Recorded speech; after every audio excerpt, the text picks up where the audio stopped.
नमस्कार। एक मुलाकात कार्यक्रम में आप सभी दर्शकों का हार्दिक स्वागत है। मित्रों, हर बार हमारे साथ एक नए अतिथि होते हैं। आज भी हमारे साथ एक नए मेहमान हैं जो मल्टी टैलेंटेड हैं।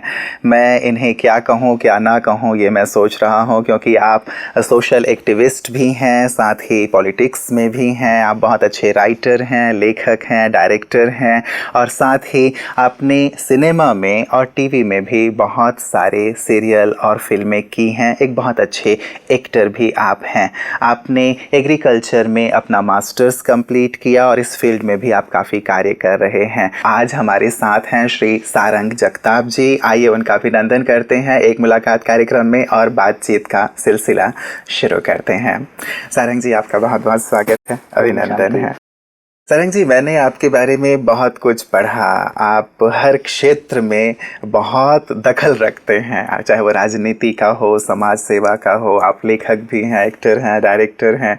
एग्रीकल्चर में भी आपने मास्टर्स किया है। तो पहले तो यही कि इतना सारा आप कैसे एक साथ कर लेते हैं? बात हमें हमेशा सिखाई जाती है, या ब्रह्म कुमारीज में भी ये आके मैंने सीखी है कि ये धरती पर हम लोग गेस्ट है, विजिटर है, टूरिस्ट है। जी जी। यहाँ हम कुछ मर्यादित काल के लिए आए हैं, 70, 80, 90, 100 जिसका जितना जीवन लिखा है। जी जी। आगे जाके पता नहीं कौन सा जीवन कैसे मिलेगा। तो ये जीवन काल जो मुझे मिला है, ये जीवन काल में मुझसे जुड़े हुए समाज के जो विभिन्न अंग है, क्षेत्र है जिसमें मैं काम कर सकता हूँ, ऐसा मुझे विश्वास है जी। वो हर क्षेत्र में मैं रुचि लेके उसमें काम करने की कोशिश करता हूँ। और ये मैं अपने खुद के सेटिस्फेक्शन के लिए करता हूँ। मुझे कोई प्रूफ नहीं करना है कि मैं क्या कर रहा हूँ या करना चाहता हूँ या कर सकता हूँ। मैं ये सब चीज़ें अपने आनंद के लिए करता हूँ। और वाकई में कोई भी बात, कोई भी क्षेत्र का काम अगर आप उसमें रुचि लेकर उसमें आनंद के लिए करते हैं तो वो काम भी अपने आप अच्छा होता है और हमें अपना भी आनंद और अपना समाधान भी मिल जाता है। जी। तो यही खुशी और समाधान का उद्देश्य लेके मैं सब जगह पे काम करता हूँ। बिल्कुल बिल्कुल। जैसे आपने अपना जो आपका क्षेत्र है, मास्टर्स आपने एग्रीकल्चर में किया है, कृषि में किया है, तो क्या ये कला का जो क्षेत्र रहा, आप बहुत अच्छा लिखते हैं, इसमें भी आपको अवार्ड मिल चुका है, एक्टिंग के क्षेत्र में आपको अवार्ड मिल चुका है, टेलीविज़न, फिल्में आप ये सब करते हैं, तो क्या वो सब करते हुए ये करना संभव है, या एग्रीकल्चर में मास्टर्स करने के बाद आपने यही फील्ड चुन लिया कि अब इसी को मुझे अपना कैरियर के रूप में चुनना है? मैं बहुत छोटा था, बचपन से ही कला क्षेत्र को लेकर मेरे मन में एक भावना ये थी कि हाँ, मुझे जीवन में एक कला क्षेत्र में जाकर एक बतौर कलाकार के रूप में काम करना है। जी जी। मेरी जो शिक्षा हुई वो सातारा, जो ज़िला है महाराष्ट्र का, उसके सातारा शहर में हो गई। उसके बाद मेरा ग्रेजुएशन, पोस्ट ग्रेजुएशन पूना के कॉलेज ऑफ एग्रीकल्चर में हुआ। जब मैं पूना में पढ़ता था तो उस दौरान मेरी मुलाकात ऐसे थिएटर ग्रुप्स से हो गई, कला के क्षेत्र में काम करने वाले अलग अलग भिन्न भिन्न। तो वो रुचि को और ज़्यादा आगे बढ़ाने के लिए मुझे वहाँ पे माध्यम मिल गए, प्रोमोटर्स मिल गए। उस माध्यम से फिर मैं आगे बढ़ता रहा। पर मेरी जो फैमिली वैल्यूज़ है, बेसिकली मैं पॉलिटिकल और शिक्षा के क्षेत्र से जुड़ा हुआ मेरा परिवार का जो बेस है, बैकग्राउंड है। जी। तो इस चीज़ को लेकर थोड़ा मेरे ऊपर ये भी दबाव बनता रहा कि आपको ग्रेजुएशन, पोस्ट ग्रेजुएशन वो भी करना है। उसके लिए कोई कॉम्प्रोमाइज़ है नहीं है। राजनीति से भी थोड़ा फैमिली का कुछ बेस जुड़ा हुआ है, तो उसमें भी आपको काम करना है जी। और साथ में एक आध्यात्मिकता को लेकर भी हमारे जो मेरा ननिहाल है वो सब पंढरपुर का, हमारे विट्ठल का वारकरी संप्रदाय में आता है, तो वो भी हमारे फैमिली वैल्यूज थे। पर ये करते करते मेरे मन में एक बात हमेशा रहती थी कि कला क्षेत्र को छोड़ना नहीं है। ये क्षेत्र में मुझे अपना योगदान देना है, भले कौन से भी वो इससे जुड़ा हुआ हो। और लेखन की रुचि मुझ में पहले से है, तो मैं रोज कुछ ना कुछ लिखता रहता हूँ। रोज 2-2.5 घंटे मेरा जो रीडिंग होता है, वाचन होता है, वो भी मैं करता रहता हूँ। तो इस माध्यम से आगे बढ़ते बढ़ते जैसे जैसे कुछ आगे अपॉर्चुनिटीज आती गई, मैं उसमें काम करता गया। जी। और मेरे जीवन का टर्निंग पॉइंट वो आया जब मैं श्री श्री रविशंकर जी से सन 99 में मिला और आर्ट ऑफ लिविंग के माध्यम से मैंने अपने जीवन का एक आध्यात्मिक जीवन का अलग भाग शुरू हो गया। जी जी। और मैं आज ये बात दावे के साथ कह सकता हूँ, आप जीवन में कुछ भी करो, कौन से भी क्षेत्र में काम करो, कौन से भी विषय में काम करो, आपका बेस जो है अगर आध्यात्मिकता है तो आप जीवन में कभी भी फेल नहीं हो सकते जी। उसके मटेरियल पॉइंट ऑफ व्यू से देखे तो भी आप उसमें सक्सेस ले सकते हो। और वो काम करते वक्त उस काम का जो एक आनंद है वो लेने की जो आपकी मनोभूमिका है वो अध्यात्म से बनती है। एक बहुत ही महत्वपूर्ण बात आपने कही है सारंग जी कि ये फाउंडेशन बहुत ज़रूरी है कि आध्यात्म का, चाहे हम किसी भी क्षेत्र में रहें, चाहे वो राजनीति का क्षेत्र है या कला का क्षेत्र है। आप फिर क्या सजेस्ट करेंगे अपने अनुभव से, क्योंकि ज़्यादातर लोग ऐसा मानते हैं कि आध्यात्म का जो पक्ष है या उसकी जो शुरुआत होनी चाहिए वो तो जीवन के अंत में जब हम पहुँचते हैं तब जाके फिर ईश्वर का नाम, ज्ञान, ध्यान वो सब करना चाहिए। शुरुआत में तो अपने करियर पे ही फोकस करना चाहिए। यदि बचपन से या युवावस्था में यदि हम ये करने लगे तब तो शायद हम शिखर पे नहीं पहुंच पाएंगे या अपना करियर नहीं बना पाएंगे। ज़्यादातर लोग ऐसा मानते हैं, इस पे क्या कहेंगे? पता नहीं, मुझे ये धारणा बहुत ही गलत धारणा है और ये हमारे देश में पहले नहीं थी। अगर आप थोड़ा सा पीछे जाके देखोगे तो हमारे देश में जब कोई बच्चा अपने शिक्षा का जीवन शुरुआत करता था तो उसकी शुरुआत आध्यात्मिक ज्ञान से ही होती थी। आप ऋषि मुनियों के आश्रम में जो हमारे बच्चे जाते थे पढ़ने के लिए और उनका जो विद्यार्थी दशा शुरू होती थी जीवन की, इसका बेस सिर्फ विद्यार्थी दशा की मैं बात नहीं कर रहा हूँ, जीवन का जो फाउंडेशन है पूरे जीवन का, जीवन को जीने का, जीवन को समझने का, जीवन के प्रति अपना दृष्टिकोण विकसित करने का, ये सब है अध्यात्म से जुड़ा हुआ। तो मैं ये समझता हूँ, मैं इस बात को लेकर आग्रही हूँ, सिर्फ समझता नहीं हूँ, कि इस बारे में हमें पुनः विचार करने की बहुत जरूरत है।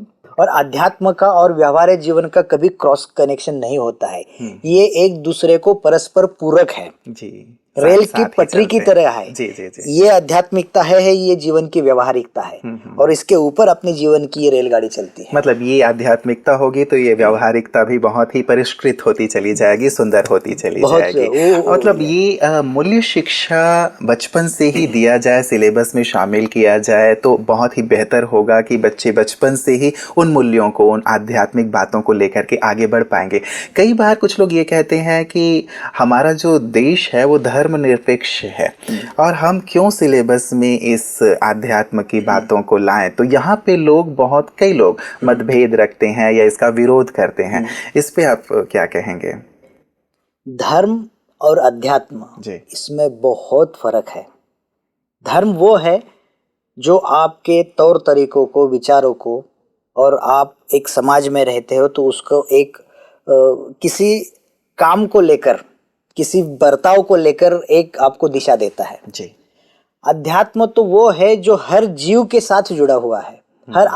जहाँ जहाँ आत्मा है वहाँ अध्यात्म है। मतलब आत्मा और आध्यात्म जुड़े हुए हैं। आत्मा का जो प्रकटीकरण जी प्यूरिटी के साथ होता है, ज्ञान के साथ होता है, इनोसेंसी के साथ होता है, वही अध्यात्म है। तो पहली बात तो यह है कि अध्यात्म और धर्म की हमें गलत नहीं करनी चाहिए, इनको साथ में नहीं जोड़ना चाहिए। धर्म प्योरली अपना आउटर वर्ल्ड के साथ जुड़ा हुआ है, बिल्कुल बिल्कुल, और अध्यात्म तो पूरा अपना इनर वर्ल्ड के साथ। यहाँ किसी धर्म विशेष की बात नहीं आ जाती, संप्रदाय विशेष की बात नहीं आ जाती। ये सभी धर्मों के लिए आवश्यक है, सभी संप्रदायों के लिए आवश्यक है, सभी मठ पंथ के लिए आवश्यक है। तब हम समाज को बेहतर और सुंदर बना पाएंगे। एक खास बात इससे जुड़ी हुई और मैं आपसे जानना चाहूँगा, आपने कहा कि आध्यात्म एक आधार है। आप कला के क्षेत्र में इतने आगे हैं, बहुतों के लिए आप प्रेरक हैं, साथ ही आप राजनीति में भी दखल रखते हैं, समाज सेवा में। आध्यात्म ने आपको कैसे मदद की है इन क्षेत्रों में शीर्ष में पहुंचने पे, ताकि हमारे दर्शक भी समझ सकें इस चीज को कि कैसे आध्यात्म मदद करता है? एक थियोरी है जो मैं मानता हूं, deepen your roots and broader your vision. हमारी जड़ें जितनी मजबूत है उतना ही हमारा विजन भी विस्तृत होना चाहिए, और विजन तभी विस्तृत होगा जब जड़ें अच्छी तरह से मजबूत रहेंगे। और ये जड़ें मजबूत जो हमें करनी है, इसके लिए सिवाय अध्यात्म के कोई और चीज मुझे दिखाई नहीं देती। हमें ये स्कूलों में सिखाया जाता है कि बड़ा बड़ा गणित होता है, उसको कैसे सॉल्व किया जाए, बड़े बड़े प्रॉब्लम्स कैसे सॉल्व, ये केमिकल में वो केमिकल डाले तो क्या होता है। ये सिखाया नहीं जा रहा है आज की डेट में कि अगर आप तनाव की सिचुएशन में हो तो उसे कैसे हैंडल किया जाए। अगर चीज़ें थोड़ी गलत हो रही है, नेगेटिविटी की तरफ जा रही है, तो हम अपने आप को उसमें कैसे बचा के रखें। तो मैं ये समझता हूँ कि ये धारणाएं जो हमारी है, जिनको लेकर हम पूरा जीवन जीते हैं, जिससे हमारा दृष्टिकोण बनता है और उसी दृष्टिकोण के अनुसार हम चीज़ों को देखते हैं, परखते हैं, समझते हैं और उसके अगेंस्ट हमारे रिएक्शंस या रिस्पॉन्सेस रहते हैं।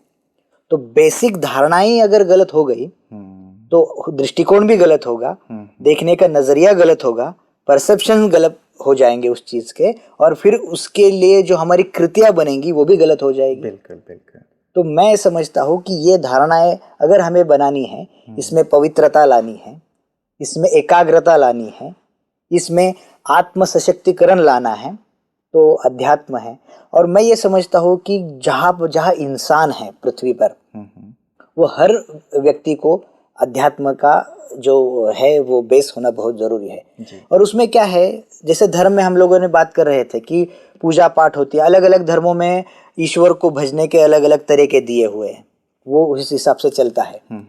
पर एक अगर व्यक्ति जो मनुष्य है, जो सांस लेता है, सांस छोड़ता है, जिसके मन में जो बेसिक इक्विलाइजर सबके साथ, हिंदू हो या मुसलमान हो या क्रिश्चियन हो या ईसाई जो भी हो, सबका भावनाओं का तरंग एक रहता है, विचार करने की पद्धति एक रहती है, शरीर का जो सिस्टम है वो एक है, बाहर के रंग अलग हो, खून का रंग तो लाल ही है, अब तक तो लाल है, उसमें हरा या नीला पीला अभी तक नहीं हुआ है। तो मैं ये समझता हूँ कि कुछ आध्यात्मिक प्रक्रियाएं हैं जो सभी चीजों से परे पर सबके लिए कॉमन है। जैसे हमारी ब्रह्म कुमारीज की जो मेडिटेशन राजयोगा की हम बात करते हैं, किसी भी धर्म का व्यक्ति हो, किसी भी जाति का, पंथ का, वर्ण का, वंश का, या किसी भी जीवन जीने के तरीके का व्यक्ति हो, वो अगर थोड़ी देर बैठ के राजयोग करता है तो उसमें जो परिवर्तन आता है, एक ज्ञान का जो प्रकाश आता है, उससे वो समझता है कि नहीं, मैं बहुत फिजिकल लेवल पे काम कर रहा था, पर इनके परे जाके अंदर कुछ है, जो मुझ में भी वही है, वो तुम में भी वही है, पूरे मानव जाति में वही है, पूरे सृष्टि में वही है जी। तो ये जो यूनिकनेस, वननेस का जो फील है ना, ये तभी आएगा जब हम अध्यात्म से जुड़ेंगे, राजयोग को अपनाएंगे। ये मैं अनुभव से बोल रहा हूँ। जी जी जी जी। मेरे जीवन में सबसे बड़ा रोल आज तक रहा है अध्यात्म का। उसमें ध्यान धारणा का सबसे बड़ा रोल है। हम आर्ट ऑफ लिविंग के माध्यम से सुदर्शन क्रिया करते हैं, जो फिजिकल तौर पे भी आपको फिट रख सके और साथ में आपको अंदरून मतलब जो अपनी आंतरिक शक्ति है उसको भी बनाए रखे। ये सब प्रक्रिया है। ये इसे कोई धर्म, जाति, किसी भी आपके एक्सटीरियर, मतलब आपकी जो उन्नति का एक विशेष आधार है वो आध्यात्म है, जिसे आपने दोनों रूपों में कहा कि आप आर्ट ऑफ लिविंग से भी जुड़े हुए हैं, वहाँ भी कई क्रियाएं हैं, और साथ ही ब्रह्मा कुमारीज जो राजयोग सिखा रही हैं। आप आर्ट ऑफ लिविंग से काफ़ी समय से जुड़े हुए हैं और अब ब्रह्मा कुमारीज में भी आप आए हैं, आपने यहाँ भी राजयोग को देखा, सीखा है। दोनों में क्या समानताएं पाते हैं और किस प्रकार से दोनों मनुष्य आत्माओं के लिए आध्यात्म की जो नींव है उसे मजबूत बनाने में योगदान दे सकते हैं? मुझे ऐसे लगता है सिर्फ ब्रह्म कुमारी या आर्ट ऑफ लिविंग नहीं, जितने भी सच्ची आध्यात्मिक संस्थाएं हैं, अलग प्रक्रिया तो अलग अलग हो सकती है हर एक की। जैसे नदियाँ अलग अलग जगह पे उगम उनका होता है, बहती है अलग अलग जगह से, पर आखिर आके समंदर में उसे मिलना है, उसी का वो सब बढ़ाती है जो। तो मुझे ऐसे लगता है ये जितने भी आध्यात्मिक ऑर्गेनाइजेशंस है, इनके सबके मार्ग भले अलग अलग हो, इनका उद्देश्य एक ही है कि आपको आध्यात्मिक तौर पे, आत्मिक तौर पे उन्नत करना है, सशक्त करना है, आपकी धारणाओं को, अपने आप को लेकर जो आप चल रहे हैं उसको थोड़ा ब्रॉड करके सबको साथ लेने के विचार को आपको बढ़ाना है, और ये कर रहे हैं। इसमें मैं ये मानता हूँ कि आप कितना दृढ़ता से, आप कितना निष्ठा से करते हैं, ये बहुत मायने रखता है। भले मैं राजयोग करूँ, भले मैं आर्ट ऑफ लिविंग का सुदर्शन क्रिया करूं या और कोई भी आध्यात्मिक हो, मैं उसमें अपना 100% देकर पूरी निष्ठा और श्रद्धा के साथ कैसे करता हूँ, इसके ऊपर उसका रिजल्ट डिपेंड है। बिल्कुल। तो मेरा ये एक गुणधर्म है अपना, मैं जो भी करता हूँ पूरी निष्ठा के साथ, श्रद्धा के साथ करता हूँ। जी जी जी। तो आपने जब यहाँ राजयोग का अभ्यास किया, इसकी आपकी कैसी अनुभूति रही? क्योंकि राजयोग के माध्यम से आत्मा और परमात्मा के मिलन की बात कही जाती है, और अब तक लोगों के अंदर एक बहुत सी जिज्ञासा का भाव रहा है कि परमात्मा है कौन, कहाँ रहते हैं, और क्या हम उनसे मिल सकते हैं, क्या उनसे नाता जोड़ा जा सकता है? राजयोग में ब्रह्मा कुमारी कहती है कि सीधा परमात्मा से मिला जा सकता है और उनसे सब कुछ प्राप्त किया जा सकता है। आपकी कैसी अनुभूति रही? एक बात मैंने देखी, अनुभव की, और मैं चौंक गया ब्रह्म कुमारीज में। अध्यात्म को लेकर भी हमारे देश में धर्म, जैसे धर्म को हम लोगों ने टीडीएस बना दिया है, वास्तविक धर्म इतना जटिल नहीं है, हम लोगों ने बना दिया। वैसे पिछले कई सालों में अध्यात्म तो लोगों के सामने आ रहा है, पर उसको जटिल बहुत बनाया गया है, इसीलिए व्यक्ति घबरा जाता है।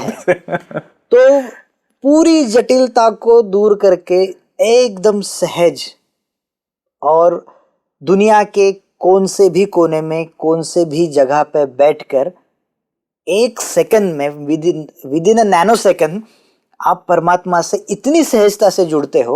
ये ब्रह्म कुमारी ने दिखाया, ये राजयोग ने दिखाया। जी जी। जो कि लोगों का जो परसेप्शन बना है कि अगर आध्यात्मिकता में आपको आगे बढ़ना है, कुछ करना है, तो सब कुछ त्याग करना पड़ेगा, छोड़ना पड़ेगा, वैराग्य लेना पड़ेगा, अपना सब बंद करके फिर सालों तपस्या करो, ये करो, तब जाके कहीं आपको आत्मज्ञान की प्राप्ति होगी, आपको ईश्वर का मिलन आपका होगा, आत्मा परमात्मा का। ये सब जो धारणाएं थी, ये सब निकल गई, और कितना आसान है, कितना सहज है। एक छोटा बच्चा भी कर सकता है, एक बुजुर्ग व्यक्ति भी कर सकता है, एक रोगी भी कर सकता है, एक बॉडी बिल्डर भी, सब कर सकते हैं। कितना आसान है, कितना सुंदर है, और कनेक्टिविटी कितनी फास्ट है। जी जी जी जी। मतलब ये 4G 5G 6G कौन सा जनरेशन है मुझे पता नहीं, बैठो, जुड़ जाओ, परमात्मा को याद करो, अपने भ्रूमध्य में अपनी आत्मा को याद करो, और बस उससे जोड़ दो। जी जी जी जी। पिता का बेटे से मिलन कर दो। कितना सहज है, बिल्कुल बिल्कुल, कितना आनंदमय है। सहज एक तरीका है जिसको किया जा सकता है, और सचमुच ये एक परिवर्तन की बात है। आपको लगता है सारंग जी कि ये जो एक मिलन है परमात्मा से, और ये जो अनुभूति हो जाए, तो जीवन को बदला जा सकता है, समाज को बदला जा सकता है, अपने अंदर की, जिसकी हम बात कर रहे थे, बिलीफ सिस्टम से लेकर के कृत्य तक की बातों के परिवर्तन की, जिसको व्यक्ति कई बार कठिन मानता है कि यार मैं समझता तो हूँ कि मुझे नहीं करना चाहिए, लेकिन मैं कर जाता हूँ। क्या इस प्रकार का एक अंदर और बाहर का परिवर्तन राजयोग ला सकता है? बिल्कुल ला सकता है। और हम लोग समाज की बात करें, हम सब करते हैं, समाज में ये होना चाहिए, समाज में वो, समाज सुधरना चाहिए, समाज में डी एडिक्शन होना चाहिए, समाज में पवित्रता आनी। ये कब आएगी? समाज मतलब क्या है? आप मैं मिलके ही समाज बन रहा है ना। बिल्कुल बिल्कुल। तो मैं ये नहीं सोचता समाज में क्या होना चाहिए, पहले मुझे बदलना है। स्व परिवर्तन से विश्व परिवर्तन, कितना बड़ा उद्देश्य है ब्रह्म कुमारी इसका, और कितना प्रैक्टिकल है। आप दुनिया को बदलने चले हो, आप अपने आप में क्या परिवर्तन लाया है? अगर मुझ में ही परिवर्तन नहीं है, मैं राजयोग नहीं करता हूँ, मैं मेडिटेशन नहीं करता हूँ, मुझ में सारे विकार उमड़ पड़े हैं, और मैं समाज को सुधारने की बात कर रहा हूँ, समाज में परिवर्तन, तो कैसे परिवर्तन? समाज भी आपको तभी फॉलो करेगा जब आप में कुछ देखेगा। बिल्कुल कि भाई ये व्यक्ति में परिवर्तन हुआ है, ये व्यक्ति की धारणाएं अच्छी है, इसके विचार अच्छे हैं, इसके संस्कार अच्छे हैं, और ये देखो ये जीवन में कितनी खुशी से अपना जीवन जी रहा है। जी जी जी। तब लोग आपको खरे, हाँ यार लगता है कुछ है राजयोग में, देखो इसका जीवन कैसे खुशी से खिल रहा है, ये कमल की तरह, फूल की तरह। तो मुझे ऐसा लगता है कि ये बहुत बड़ी बात इसमें ब्रह्म कुमारी इसके माध्यम से दुनिया भर में, कि स्व परिवर्तन, आप पहले आप अपने आप में परिवर्तन करो, अपने आप परिवर्तित हो जाओ, आप आ जाओ इस सुनहरे मार्ग पे, खुद उसका आनंद लो, खुद इसका अनुभव लो, और फिर सबको बुलाओ, आओ भाई मैं ले चुका हूँ आनंद, मैं डूब रहा हूँ इस आनंद के सरोवर में, आप भी आ जाओ, यहाँ हीरे है, मोती है।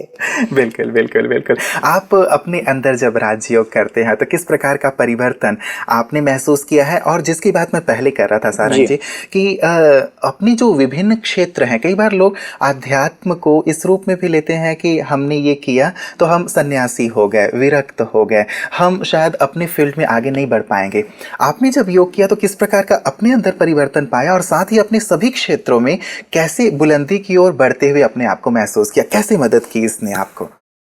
सीधी सी बात है, क्षेत्र कोई भी हो, चाहे राजनीति हो, सिनेमा हो, समाज सेवा हो, प्रशासन हो, कोई भी हो, जिसमें आप बतौर एक उस क्षेत्र का अनुभव व्यक्ति करके काम कर रहे हो जी, सबका फॉर्मूला तो एक ही है। सक्सेस का फॉर्मूला दुनिया में एक ही है कि आपको, आप जो काम कर रहे हो उसमें अगर आप 100% देते हो, पूरा फोकस्ड होके देते हो, तो उसमें आपको यश मिलना ही है।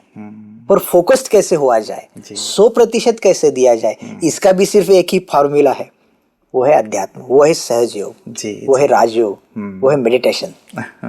क्योंकि जब तक आप मेडिटेट नहीं होते हो, अपने आप को जानते नहीं हो, मैं आज 4-5 फील्ड में काम कर रहा हूँ, हर फील्ड में काम करते वक्त मैं क्या कर सकता हूँ, मेरी विशेषताएं क्या है, मेरी उसमें कैरेक्टरिस्टिक कौन सी ऐसी है कि जिसको मैं आगे बढ़ा के और आगे बढ़ सकता हूँ, मेरे कौन से टैलेंट्स है, ये हम लोग तभी कर सकते हैं जब हम अपने आप को जानेंगे और जहां तक मैं अपने आप को जान पा रहा हूँ वो केवल और केवल अध्यात्म के माध्यम से है, मेडिटेशन के। जब मैं बैठता हूँ सुबह, मेरा मेडिटेट करता हूँ, एक रूप हो जाता हूँ ईश्वर के साथ, वो प्रोसेस से जब बाहर आता हूँ और अपनी व्यवहारिक जीवन के लिए मैं जब सोचने लगता हूँ, चलो अब राजनीति को लेकर क्या करना है, प्रशासन को लेकर क्या करना है, कला क्षेत्रों को लेकर, तब उसमें मेरे क्या स्ट्रॉन्ग पॉइंट्स है, मेरे क्या वीक पॉइंट्स है, वो सभी आपको क्लियर हो जाते हैं। जो वीक पॉइंट है उसके ऊपर काम करने का मौका मिलता है, जो स्ट्रॉन्ग पॉइंट्स है उसको और बढ़ाने का। पर ये सब तभी पॉसिबल है जब आप शांत हो। बहुत अच्छी बात आपने कही। यदि यहाँ के अनुभवों को, आप माउंट आबू में ब्रह्मा कुमारीज के परिसर में पिछले कुछ दिनों से हैं, यहाँ के अनुभवों को यदि मैं आपसे जानना चाहूँगा तो संक्षेप में आप क्या कहेंगे? क्या अनुभूति आपकी यहाँ रही और साथ ही यहाँ से आप क्या लेकर जा रहे हैं? हर एक व्यक्ति बचपन से 2 चीज़ें हमेशा सुनता आता है, माँ बाप से, स्कूल से, मित्रों से, स्वर्ग और नरक। मेरे ख्याल से ये टर्म्स हर एक व्यक्ति को पता होती है जी। दुनिया के किसी भी देश में जाओ और बच्चे को पूछो, तूने ये शब्द सुना है, स्वर्ग और नरक? वहाँ का, यहाँ मेरे घर में बात होती है, अच्छा काम करेगा तो स्वर्ग में जाएगा, बुरा काम करेगा नरक में जाएगा जी। मैं इतने साल तक पढ़ता था स्वर्ग स्वर्ग स्वर्ग, अब यहाँ आके पता चला ये स्वर्ग होता है, ऊपर कहीं है नहीं है, बादलों के परे। मतलब जब तक हमारा देह की मैं बात कर रहा हूँ, मेटेरियल लाइफ की बात कर रहा हूँ, जब मैं ये इसलिए कह रहा हूँ कि मैं पिछले कई दिनों से यहाँ पे हूँ, देख रहा हूँ सेवा भाव क्या होता है। आध्यात्मिक व्यक्ति हो, इसका प्रमाण क्या है कि आप में सेवा भाव क्या है जी। आपके चेहरे पे मुस्कान कैसी है और आप दूसरे व्यक्ति के प्रति आपका बर्ताव, यही तो आध्यात्मिकता है जो यहाँ के हर सेवादारी से, हर ब्रह्म कुमारी, कुमार और कुमारी के बर्ताव से झलकता है। बहुत आनंद आता है जब मैं यहाँ रहता हूँ, सबसे मिलता हूँ। इतना सेवा भाव, इतना प्रेम और इतना डाउन टू अर्थ, और बड़े बड़े इंजीनियर्स है, डॉक्टर्स है, साइंटिस्ट है, मैंने देखा ब्यूरोक्रेट्स है जो यहाँ ब्रह्म कुमारी और ब्रह्म कुमार करके काम कर रहे हैं, और उनमें मतलब कहते हैं ना, walk like a king and behave like a servant. आपकी चाल एक राजा की तरह होना चाहिए और आपका बर्ताव एक सेवक की तरह होना चाहिए जी, जी, जी। तो यहाँ मैंने देखा वो, ये सबके नज़रों में प्रेम है, दूसरे के प्रति आदर है और सेवा का एक अपनापन का और सेवा का जो भाव है जी जी। चलिए, बहुत सुंदर खाका आपने खींचा है और सचमुच स्वर्ग का जो अनुभव आपने दिया है, हमारे सभी दर्शक भी उसको अवश्य अनुभव कर रहे होंगे। आप इस स्वर्ग में बारंबार पधारें, ऐसी हमारी कामना है। आप आज यहाँ आए, अपना अपना सुंदर अनुभव आपने शेयर किया, आपका बहुत बहुत शुक्रिया, बहुत बहुत धन्यवाद। ओम शांति। शांति। मित्रों, बहुत सारी हमारी बातें हुई और सचमुच अंतिम बात तो कि स्वर्ग और नर्क की बातें सचमुच हम बचपन से ही सुना करते थे कि अच्छे कार्य करेंगे तो स्वर्ग में जाएंगे, बुरे कार्य करेंगे तो नर्क में जाएंगे। अब ये बात स्पष्ट हो गई है कि स्वर्ग और नर्क कहीं ऊपर नहीं है, लेकिन इसी संसार में है। स्वर्ग बनाने का दायित्व भी हमारा है, नर्क बनाना तो खैर पड़ता नहीं है, वो बन ही जाता है यदि हम बुरे कर्म करते हैं तो। स्वप्न हम सबका रहा है कि संसार स्वर्ग बने, चाहे वो बापू गांधी जी रहे हों, चाहे एक छोटा आम आदमी भी क्यों ना हो, वो एक अच्छा संसार चाहता है, अच्छा समाज चाहता है, अच्छा परिवार चाहता है। तो क्यों ना मित्रों, इस स्वप्न को हम सब मिलकर साकार करें। आध्यात्म इसकी नींव है। जब जीवन में आध्यात्म का प्रकाश आ जाता है तो मूल्यों का ऑटोमेटिक हमारे अंदर से एक उद्गम होने लगता है। हमारे जीवन में, व्यवहार में वो शालीनता, वो मधुरता, वो एकता के भाव आने लगते हैं जिसकी आवश्यकता स्वर्ग में पड़ती है। तो क्यों ना आध्यात्म के आधार पे हम संसार को स्वर्ग बनाएं, ताकि हम सब सुखी हों, हमारे आने वाली पीढ़ी भी सुखी हो। इस पर गहराई से अवश्य विचार कीजिएगा। एक नए मेहमान के साथ पुनः आपसे मुलाकात होगी। तब तक के लिए नमस्कार।